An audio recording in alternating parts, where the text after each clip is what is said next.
इस वीडियो में हम देखेंगे कि हिंदी माध्यम से यूपीएससी सीएससी टॉपर की आंसर राइटिंग में अप्रोच क्या होती है, और यहाँ हम डिस्कस करेंगे तेशुकांत रैंक 621 की कॉपी का एक क्वेश्चन है, क्वेश्चन नंबर 14, और उनकी अप्रोच क्या थी आंसर राइटिंग को लेकर। आइए मैं आपके लिए क्वेश्चन पढ़ देता हूँ। राज्यों को करों का ऊर्ध्वाधर और क्षैतिज हस्तांतरण कैसे किया जाता है? करों के हस्तांतरण के संबंध में कुछ राज्यों द्वारा उठाई गई चिंताओं पर प्रकाश डालते हुए सुधारात्मक उपाय। तो सबसे पहले जो भी महत्वपूर्ण पॉइंट्स हैं, जो जिसपे इनको पॉइंट्स लिखने थे, उनको इन्होंने अंडरलाइन किया हुआ है क्वेश्चन की डिमांड को समझने के लिए। आइए इंट्रोडक्शन देखते हैं। काफी अच्छा इंट्रोडक्शन आर्टिकल 280 से शुरू किया है, जहां पर वित्त आयोग के गठन की बात की हुई है, और ये बताया हुआ है कि वित्त आयोग क्या करता है, पैसे का बंटवारा करता है ऊर्ध्वाधर तरीके से और क्षैतिज तरीके से। फिर उसके बाद हम बात करते हैं कि राज्यों को करों का ऊर्ध्वाधर हस्तांतरण कैसे होता है। तो इन्होंने बताया हुआ है पॉइंट्स के थ्रू कि राजस्व का आंकलन करते हैं, सेस और सरचार्ज को शामिल नहीं किया जाता है। तो ऊर्ध्वाधर हस्तांतरण का मतलब केंद्र और राज्यों के बीच कैसे पैसे बटेगा, ठीक है, राज्यों की आवश्यकता व लक्ष्यों के अनुरूप, है ना। अब यहाँ पर इन्होंने 14 फाइनेंस कमीशन, जैसा कि आप देख पा रहे हैं, 15 फाइनेंस कमीशन पॉइंट 3 में इन्होंने बताया कि 15 फाइनेंस कमीशन ने 41% की रिकमेंडेशन दी है, 1% की कटौती की है ताकि वो लद्दाख और जम्मू कश्मीर के लिए रिजर्व रहे।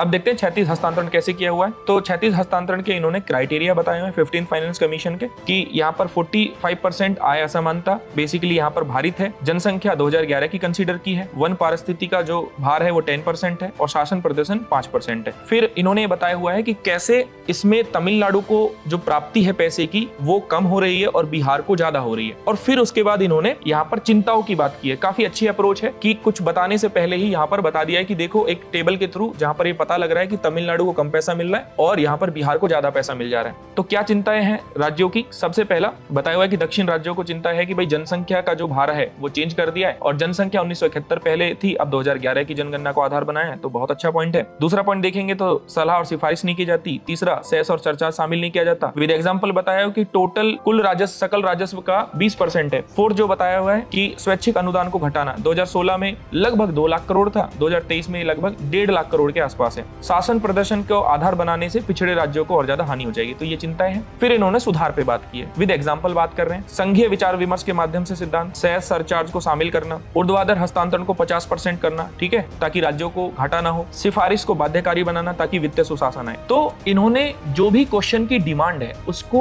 अलग अलग हिस्सों में तोड़कर विद पॉइंट्स एंड पॉइंट के साथ छोटे छोटे एग्जांपल्स में लिखा है, ताकि इनको मैक्सिमम मार्क्स मिल सके।